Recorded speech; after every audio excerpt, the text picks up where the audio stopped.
ইন্নাল হামদালিল্লাহি ওয়াহদাহু ওয়াসসালাতু ওয়াসসালামু আলা মান লা নাবিয়্যা বা'দা আম্মা বা'দ আউযু বিল্লাহি মিনাশ শাইতানির রাজীম বিসমিল্লাহির রহমানির রহিম ইন্নাহু মান ইউশরিক বিল্লাহি ফাকাদ হারামাল্লাহু আলাইহিল জান্নাহ ওয়া মা'ওয়াহুন নার ওয়া মা লিয-যালিমিনা মিন আনসার।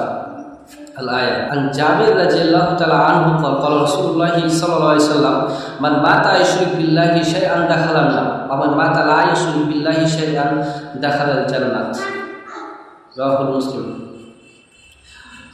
আমি যে গুরুত্বপূর্ণ কয়েকটি কথা বলার জন্য আসলাম, সেই কথা হচ্ছে শিরিক সম্পর্কে। শিরিক মানে দ্বিতীয়, শিরিক মানে শিরিক থেকে শরিক করা, একজন আছে আর একজনকে সাথে লাগানো। পৃথিবীর যতগুলো পাপ আছে তার পাপের মধ্য থেকে সবচাইতে বড় পাপ হচ্ছে শিরিক, সবচাইতে বড় অপরাধ হচ্ছে শিরিক, যা সেটা আল্লাহ তাআলা সহ্য করেন না। মহান আল্লাহ তাআলা কোরআনের মধ্যে বলেন, ইন্নাল্লাহা লা ইয়াগফিরু আন ইউশরাকা বিহি। আল্লাহ তাআলা বলেন, যে ব্যক্তি আমার সাথে শিরিক করবে, যে ব্যক্তি আমার সাথে কাউকে স্থাপন করবে, তার গুনাহ ক্ষমা হবে না, তার গুনাহ মহান আল্লাহ তাআলা ক্ষমা করবেন না। ওয়ায়াগফিরু মা দুনা যালিকা লিমান ইয়াশা। আর আল্লাহ তাআলা বলেন, এর চেয়ে নিম্ন পর্যায়ের পাপ যাকে ইচ্ছা মহান আল্লাহ তাআলা ক্ষমা করবেন। এর চেয়ে নিম্ন পর্যায়ে, তার মানে শিরকের চেয়ে যে সমস্ত নিচু স্থানে গুনাহ রয়েছে, তার মানে শিরক হচ্ছে সবচাইতে বড় পাপ। তার পরে পরে যেগুলো গুনাহ হচ্ছে সেগুলো হচ্ছে মদ পান করা, সুদ খাওয়া, ঘুষ খাওয়া, জেনার কাজ করা, অহংকার করা, চুগলখড়ি করা, মিথ্যা কথা বলা, মিথ্যা সাক্ষ্য দেওয়া, এগুলো শিরকের পরে পরে এগুলো গুনাহ।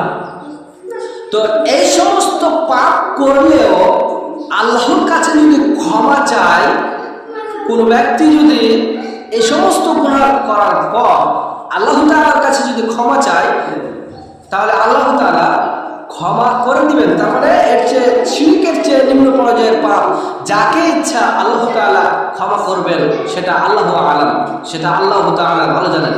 এরপর মহান আল্লাহ তাআলা বলছেন, ওয়া ইশরিক বিল্লাহ, আল্লাহর সাথে যারা শিরিক করবে, আল্লাহ তাআলার সাথে যারা অংশীদার স্থাপন করবে, ফাকাদ ইফতারা ইসমান আযীমা, তারা মহা পাপে জড়িয়ে, তারা বড় অপরাধে জড়িয়ে, তারা বড় গুনাহতে জড়িয়ে মিথ্যা রচনা করে। কি বুঝলেন?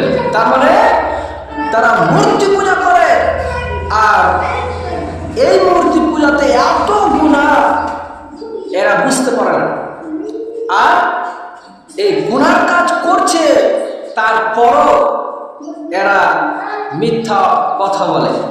ফাকাদ ইফতারা ইসমান আযীমা, এরা মিথ্যা রচনা করে, মিথ্যা বলে বেড়ায় যে এটাই করো, মূর্তি পূজাই করো, পীর সাহেবের সিজদা করো, মাজার পূজা করো, মাজারে সিজদা করো, মাজারে মানত করো, মাজারে দাও, পীর সাহেবের পায়ে পড়ে থাকো, এগুলোই তারা মিথ্যা রচনা করে।